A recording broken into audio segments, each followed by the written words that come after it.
Question number 8.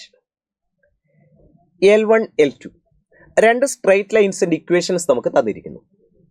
ഈ രണ്ട് straight ലൈൻസിന്റെയും shortest distance measure ചെയ്യുന്ന ലൈൻ അഥവാ ലൈൻ ഓഫ് ഷോർട്ടസ്റ്റ് ഡിസ്റ്റൻസ്, താഴെ തന്നിരിക്കുന്ന ഓപ്ഷൻസിൽ ഏത് പോയിന്റ് ആണ് ആ ലൈൻ ഓഫ് ഷോർട്ടസ്റ്റ് ഡിസ്റ്റൻസിലെ പോയിന്റ് ആയിട്ട് വരുന്നത്? അപ്പോൾ ഇതാണ് നമ്മുടെ ക്വസ്റ്റ്യൻ. അപ്പോൾ എന്തായാലും ശരി, നമുക്ക് ആദ്യം തന്നെ ഈ രണ്ട് ലൈൻസിന്റെയും ലൈൻ ഓഫ് ഷോർട്ടസ്റ്റ് ഡിസ്റ്റൻസ് അതിന്റെ ഇക്വേഷൻ വേണം. അങ്ങനെയാണെങ്കിൽ തന്നിരിക്കുന്ന ഓരോ ഓപ്ഷൻസും എടുത്ത് വെരിഫൈ ചെയ്താൽ ഏത് പോയിന്റ് ആണ് ആ ലൈനിൽ വന്നിരിക്കുന്നത് എന്ന് നമുക്ക് മനസ്സിലാക്കാൻ പറ്റും. അപ്പോൾ എനിവേ നമുക്ക് L1നും L2നും ഈ രണ്ട് ലൈൻസിന്റെയും ലൈൻ ഓഫ് ഷോർട്ടസ്റ്റ് ഡിസ്റ്റൻസ് കണ്ടുപിടിക്കേണ്ടിയിരിക്കുന്നു.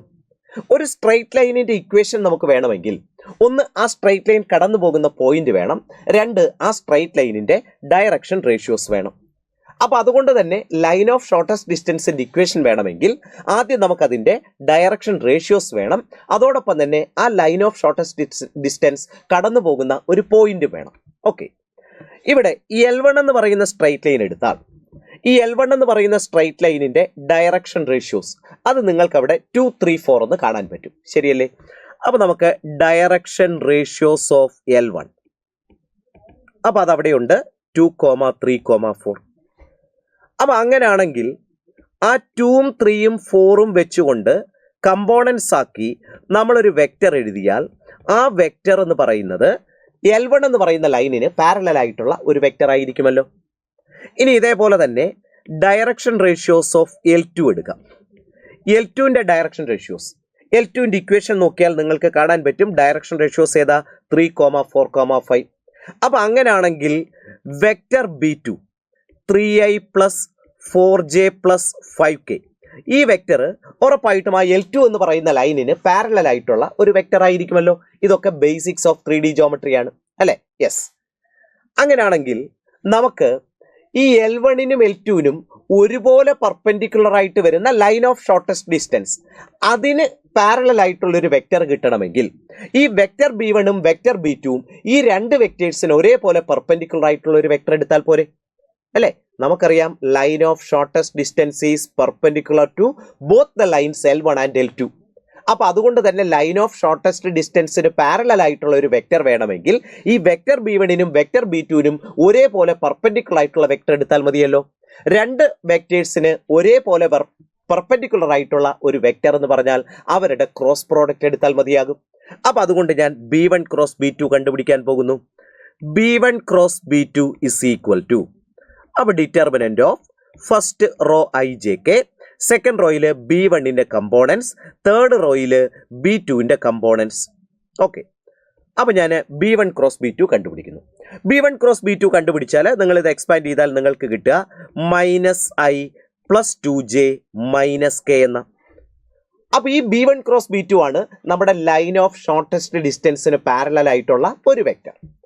അപ്പോൾ അങ്ങനെയാണെങ്കിൽ ഈ B1 × B2ന്റെ കമ്പോണൻസ് ആയിട്ടുള്ള -1, 2, -1 ലൈൻ ഓഫ് ഷോർട്ടസ്റ്റ് ഡിസ്റ്റൻസിന്റെ ഡയറക്ഷൻ റേഷ്യോസ് ആയിട്ട് എടുക്കാമല്ലോ. അപ്പോൾ direction ratios of line of shortest distance, നമുക്കിനി മുതൽ ആ ലൈനിനെ L എന്ന് പേരിട്ട് വിളിക്കാം, അല്ലേ? Line of shortest distance are ഏതാ മക്കളെ വരിക? -1, 2, -1.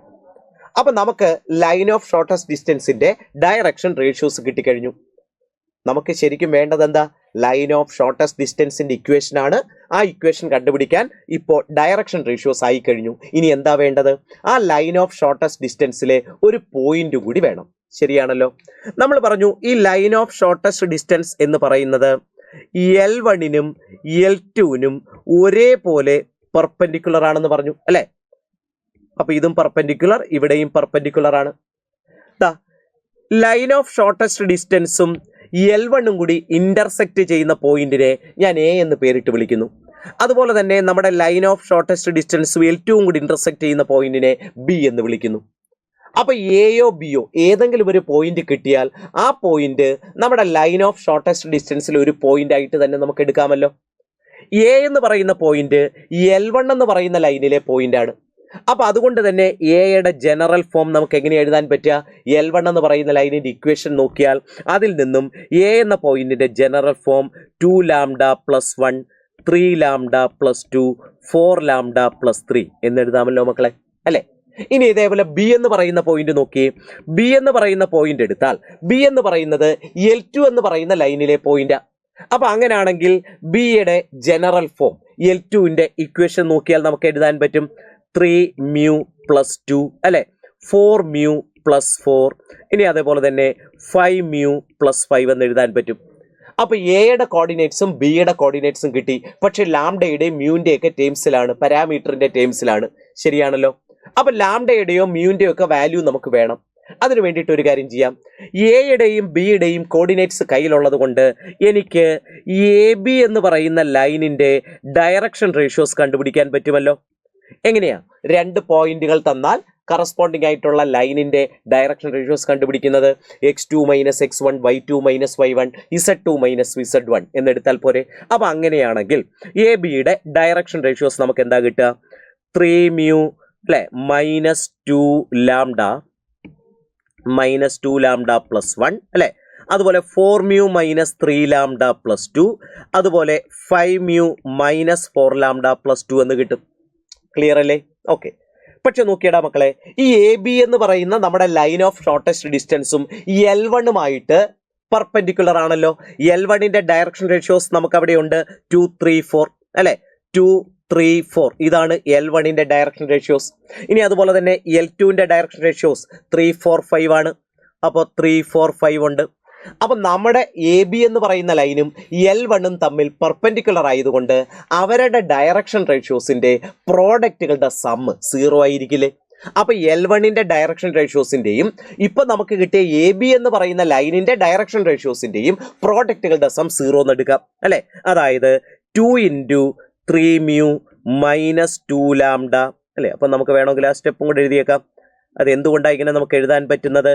എ ബി എന്ന് പറയുന്നത് പെർപെൻഡിക്കുലർ ടു L1 ആണ്, അല്ലെ? അതുകൊണ്ടാ എ ബി L1ന് പെർപെൻഡിക്കുലർ ആയതുകൊണ്ട് എ ബിയുടെ ഡയറക്ഷൻ റേഷ്യോസിന്റെയും L1ന്റെ ഡയറക്ഷൻ റേഷ്യോസിന്റെയും പ്രോഡക്റ്റുകളുടെ സം 2 × 3 mu -2 ലാംഡ പ്ലസ് 1, അല്ലെ?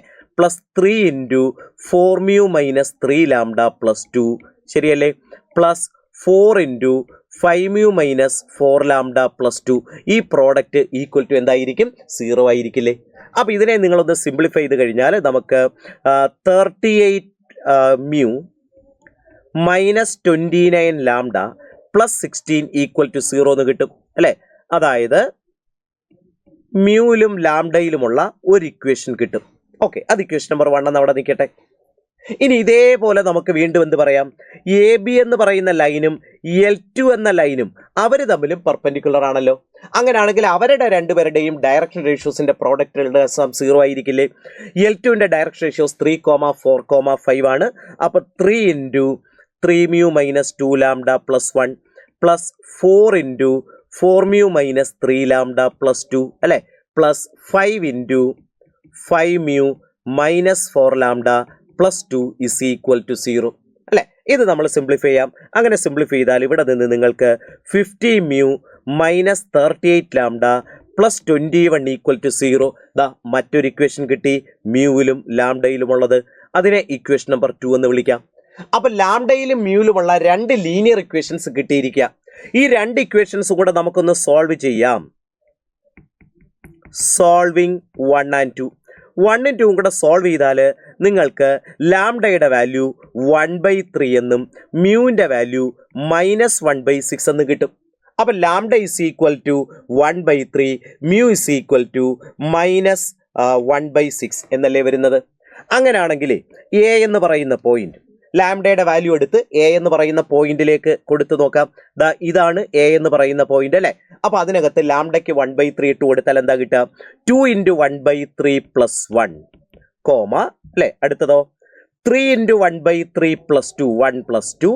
അടുത്തത് ലാംഡയ്ക്ക് 1/3 കൊടുത്താൽ 4/3 പ്ലസ് 3 എന്ന് കിട്ടും. അപ്പൊ ഇത് ശരിക്കും എത്രയാ കിട്ടുക? 2/3 5/3, അല്ലെ? 3. അടുത്തത് 13/3 എന്ന് കിട്ടത്തില്ലേ? അപ്പൊ എ എന്ന് പറയുന്ന പോയിന്റ് കിട്ടി. നോക്കിയേ മക്കളെ, നമ്മുടെ ഉദ്ദേശം എങ്ങനെയെങ്കിലും ലൈൻ ഓഫ് ഷോർട്ടസ്റ്റ് ഡിസ്റ്റൻസിന്റെ ഇക്വേഷൻ കണ്ടുപിടിക്കുക എന്നുള്ളതാണ്.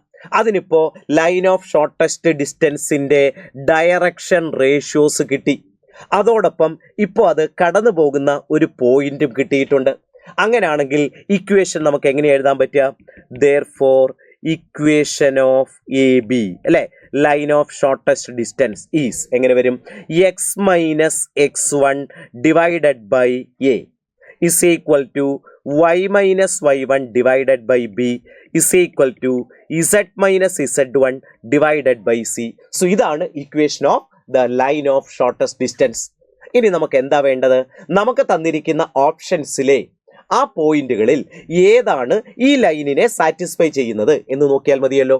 അപ്പൊ നമ്മൾ ഓരോരോ പോയിന്റ് ആയിട്ട് ഈ ഇക്വേഷനകത്തേക്ക് സബ്സ്റ്റിറ്റ്യൂട്ട് ചെയ്യുക. അപ്പൊ മൂന്നും ഇങ്ങനെ ഈക്വൽ ആയിട്ട് വരണം. അപ്പൊ അങ്ങനെ നോക്കിയാൽ നിങ്ങൾക്ക് കാണാൻ പറ്റും ഓപ്ഷൻ 4ൽ വന്നിരിക്കുന്ന 14/3 മൈനസ് 3 22/3 ഈ പോയിന്റ് മാത്രമാണ് ഈ ലൈനിനെ സാറ്റിസ്ഫൈ ചെയ്യുന്നത്. സംശയം ഉണ്ടെങ്കിൽ നമുക്കൊന്ന് സബ്സ്റ്റിറ്റ്യൂട്ട് ചെയ്ത് കൊടുത്ത് നോക്കാം അല്ലെ. എക്സിന് 14/3 കൊടുത്താൽ എന്തവിടെ വരും? ആദ്യത്തെ ടേം 14/3 മൈനസ് 5/3 അതായത് 9/3 3 എന്ന് കിട്ടും. 3/-1 -3 എന്നല്ലേ കിട്ടുക. ഇനി അതുപോലെ തന്നെ വൈക്ക് -3 കൊടുത്താലോ രണ്ടാമത്തെ ടൈം എന്ത് കിട്ടും? -3 -3/2 അല്ലെ, അതായത് -6/2. അതും നമുക്ക് ഈക്വൽ ടു എത്രയാ? -3 എന്ന് കിട്ടും. ഇനി ഇസഡ് 22/3 കൊടുത്തു നോക്കിയേ, ലാസ്റ്റ് ടൈം എന്ത് കിട്ടും? 22/3 -13/3 അതായത് നമുക്ക് 9/3 എന്ന് കിട്ടും അല്ലെ, അതായത് 3 ഡിവൈഡഡ് ബൈ -1 അതും നമുക്ക് -3 എന്നല്ലേ കിട്ടുക. അപ്പൊ അതുകൊണ്ട് തന്നെ ഓപ്ഷൻ 3 ആണ് നമുക്ക് ശരിയായിട്ട് വരുന്നത് അല്ലെ. സോറി, ഓപ്ഷൻ 4 ആണ് അല്ലെ. ഓപ്ഷൻ 4 ആണ് നമ്മുടെ ലൈൻ ഓഫ് ഷോർട്ടസ്റ്റ് ഡിസ്റ്റൻസിലെ പോയിന്റ് ആയിട്ട് അവിടെ കാണാനായിട്ട് പറ്റുന്നത്.